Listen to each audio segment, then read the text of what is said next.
Hello, listeners. Welcome back to another episode of LRN STEM. In this episode, I'm going to be going over all physics and calculus. Well, not quite. In this episode, I'm going to be detailing some broad areas that are going to be present in physics in like a university physics-based course and a Calculus 3 class that includes kinematics and some work in energy. So I'm just going to be going over some broad trends and some, broad areas that we're going to cover with the math involved. So let's get right into it. Okay, so we're going to be started with basic 2D and 3D kinematics. So what do we know about basic 2D and 3D kinematics? Well, the x and y, and for 3D kinematics, x, y, and z, are all decomposed into different areas, meaning that if there's an x component of acceleration, that does not change the y component or z components. So let's say in free fall motion, when we have an object that's falling, let's not take into account air drag. If we just drop it from, let's say, a height like right here, and we drop it, it's only going to have gravity acting on it, meaning that it only has a y acceleration.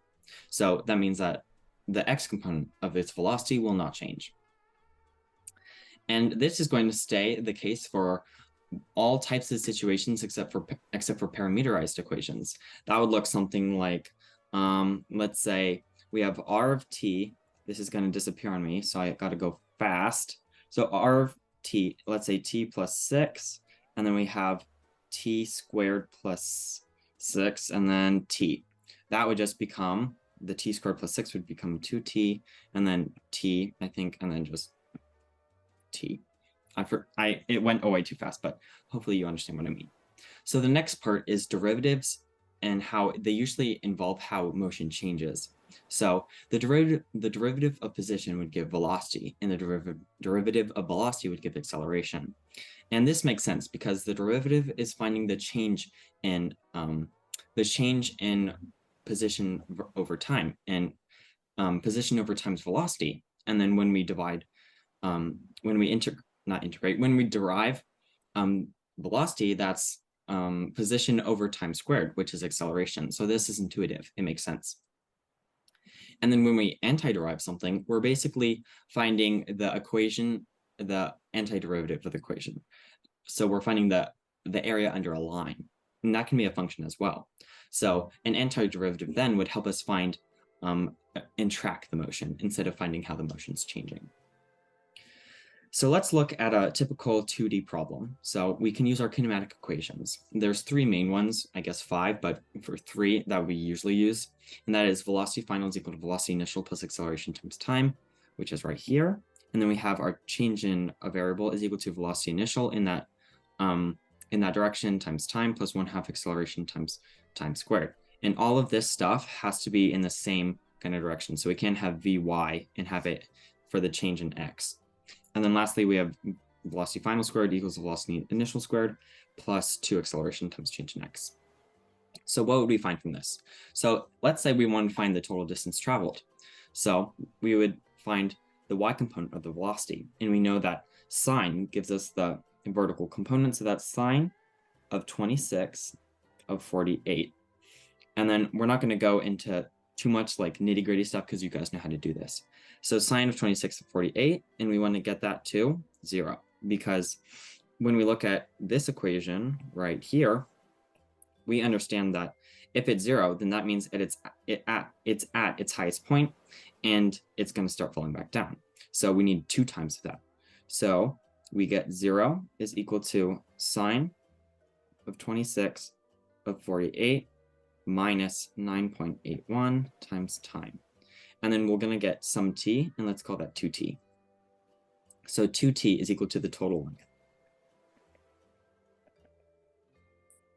And then once we find that, we just plug 2t into the x component for this equation right here.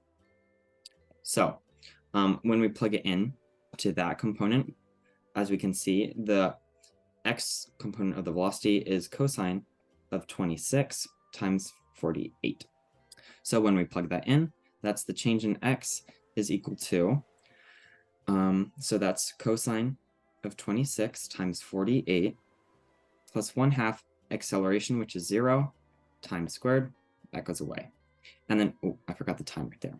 So when we multiply all that out, we get change in x is equal to 185 meters, which that is pretty easy. You know, it's just plugging in some simple single variable or t squared calculations, and it's pretty easy to do. My tablet screen's not working because it's really old. Okay, so now we're moving on to 3D with calculus. So we're going to use the same exact problem, but the criteria and principles are mainly the same.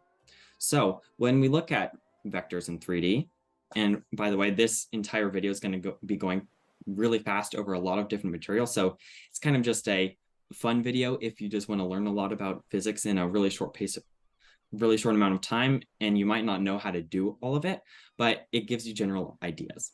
And if you do know, it's kind of just a fun review. Okay, so we know that R of t is equal to x, y, and z components, all in the form of t. So what this means is that this part right here, the sine of theta 48t, actually, we shouldn't go to that yet. So pretend that this whole area does not exist. So we're going to start out with velocity, right? So it starts out with sine of 26 of 48. That gives us our y component. And then our x component is cosine 26 of 48. So we have this already. But we already know that the only thing acting in the y direction is acceleration. So we have to subtract that velocity from this velocity, which is negative 9.81 times time, which gives us the amount of velocity in the negative direction due to the force of gravity. Well, I guess not force, because we're not taking into account mass. So with this, we have the velocity versus time of this entire equation. But we can integrate it to find the position versus time. And when we integrate, we have to add in a t. And then we also have to integrate the cosine. So that would become sine of theta 48t. And we have to do the same for this one right here, which the integral of sine is negative cosine. And then we have to add the t. And then we get negative 9.81 over 2 for t squared. And then if we need to find the acceleration, we just do another derivative, or the double derivative of RT. And then we can kind of just use the same thing, but we do it in a different way than using kinematics. We just use like 3D vectors to find our answer. So this comes to our first kind of question. What do you notice about RT, VT, and AT? Specifically, what do you notice about how this part of the equation turns into this part? I'll give you around 10 seconds.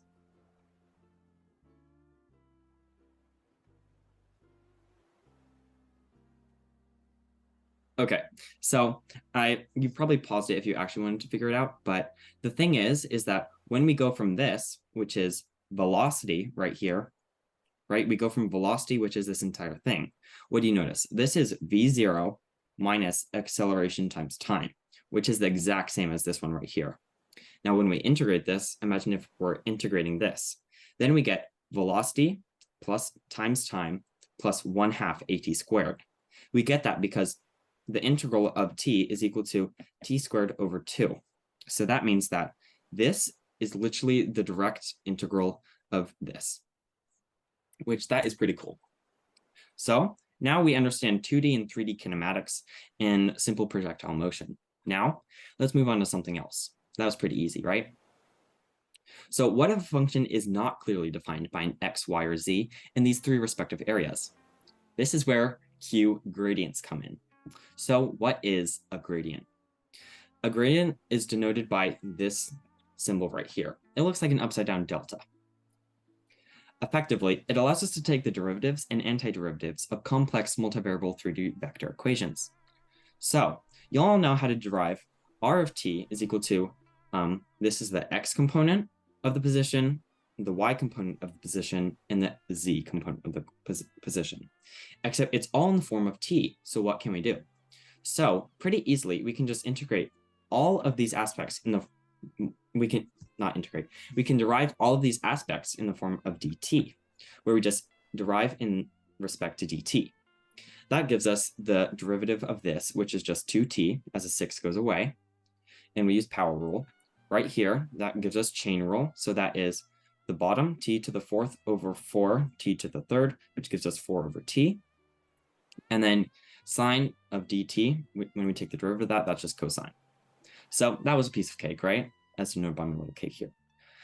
But when we have things that are not in the form of parameterized, which is, if you guys do not know, parameterized equations is basically where all the x, y, and z aspects of the position or any form of what we're looking for as a function, where they all change, where for one increase, let's say from t goes to 1 from 0, it basically increases 1 in its arc length.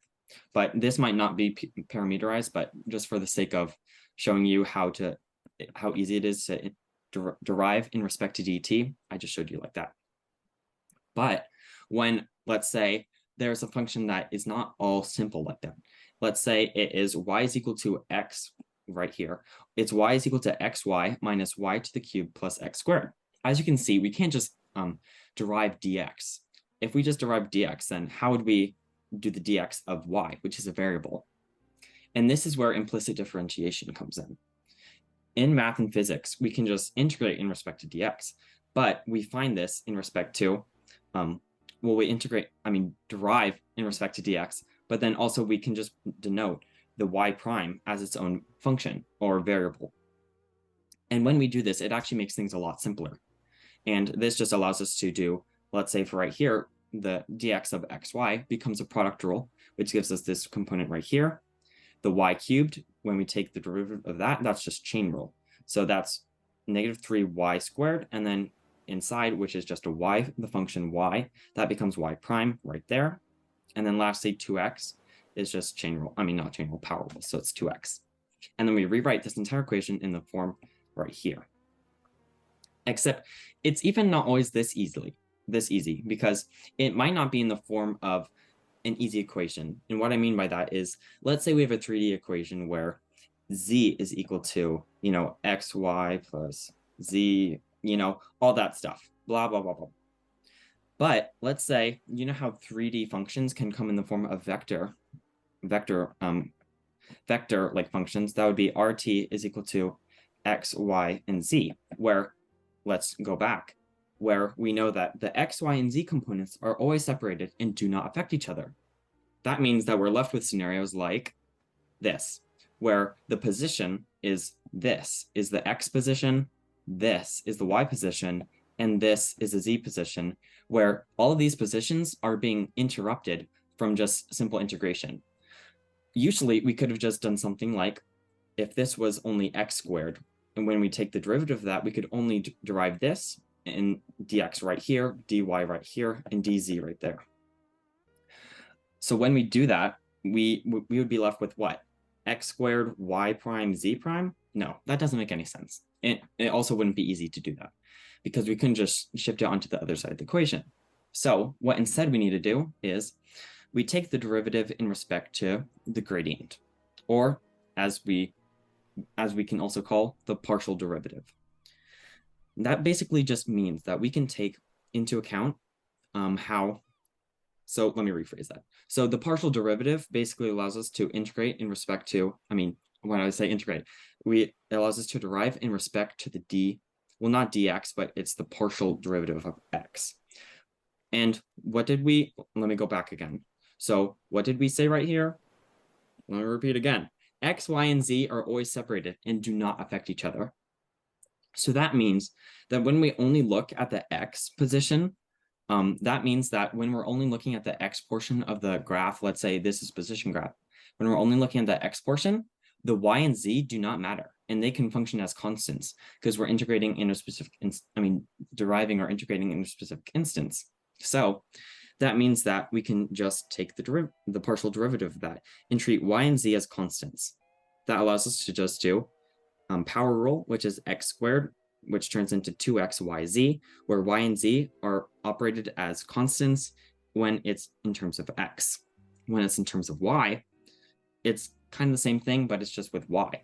So y is now our variable of derivation, and then our x's and z's are treated as constants, and we can take x and z as the constants of chain rule out into the front, and just have the secant xyz and tangent xyz. And lastly, it's the same for the z position. Okay, so now that we know more about gradients, what are some other practical uses for 3D gradients? Well, one is a work energy theorem. This is useful in kinematics for a bunch of reasons because it allows us to not have to get really complex results as if the total energy is conserved in something, we can just use really simple calculations to get our answer. So right here is where we're taking the integral of force times a change in x, where this is known as work. So when we're doing this, the force times the derivative of position, or just the change in x as it gets infinitesimally small, that is equal to what we are now calling u.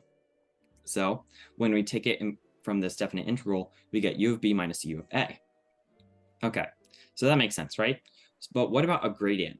Let's have u function as a gradient, where the negative gradient of u is equal to f. That gives us partial derivative of u over the partial of x, and then that for the rest of them. That just allows us to put this all in the form of a vector like specific equation and then integrate it with respect to that. So basically this allows us to just get partial derivatives and allows us to find the gradients in respect to multiple different characters in a function or variables in a function quite easily. Okay, I know it's a lot, but for this video, we're going to stop pretty soon. Lastly, using definite kinematic integrals, we know that the derivative of position is equal to velocity. Then from this, using the fundamental theorem of calculus, then the integral of velocity is equal to position. So it's kind of a back and forth motion that we can do. We can derive, then integrate, and always get back to the same part. So do you see anything interesting? Let's pretend that you didn't see that right. Oh, let's pretend that you didn't see that right there. So see anything interesting? Well, it's that when you integrate velocity, then you can find the magnitude of displacement, which is the area under the line, when it's a definite integral. Otherwise, you'll get a function, specifically the position function. But since you're integrating as a definite integral, then it's basically this position minus this position, or that value minus that value. So, that's pretty cool, but what else can we use this for? Well, let's think of a really interesting scenario. Let's think of calculating the arc length of cyclical/elliptical orbits. Well, what's one function that you know that is cyclical or elliptical? Well, one that I know is r is equal to cosine of n theta, where n is the number of leaves on the petal, specifically even numbers of leaves. So if you're familiar with polar roses, they have leaves for, let's say, if it's for even leaves, it would have, an even number of petals, and it would look really nice. But let's say that this is the center or the sun, and we have a satellite that's orbiting it like that. I know this isn't a perfect case of, like orbits and stuff like that, but it's just a cool example that we can use some physics and calculus for. So when we take the derivative of the position, where this is all in terms of r theta, where this is the radius, and then this would become the theta right there, we take the derivative of r in respect to d theta, which is negative n sine of n theta. So now we're going to use that same idea up here, kind of, for the integral of velocity is going, we're going to take that same idea where the derivative of, this change in the values, as you can see, it's like slowly changing. We're going to take this change in values and find the arc length, where arc length is the magnitude of how much this allotment takes up. So as you can see right here, this gives us like 90 degrees that this petal is taking. So the formula for arc length in terms of polar equations, that is not the integral, the square root of r of theta squared plus derivative of r theta squared. So when we do this, we get cosine squared n theta plus n squared sine squared n theta. And then if you know your trigonometric identities, cosine squared is equal to negative sine squared theta plus 1, since sine squared of theta plus cosine squared of theta gives us 1. So you can plug that in, and we get this kind of lengthy integral. But for that, But this equation lets us know that for any n that we want, we can find the arc length or amount of like the degrees that it takes up. So I think that's enough for today. But if you guys want any more of this, kind of like fast-paced review of physics and calc 3, just let me know and I can make a part 2 or make this, part of a series. So I hope you like that. And thanks for watching.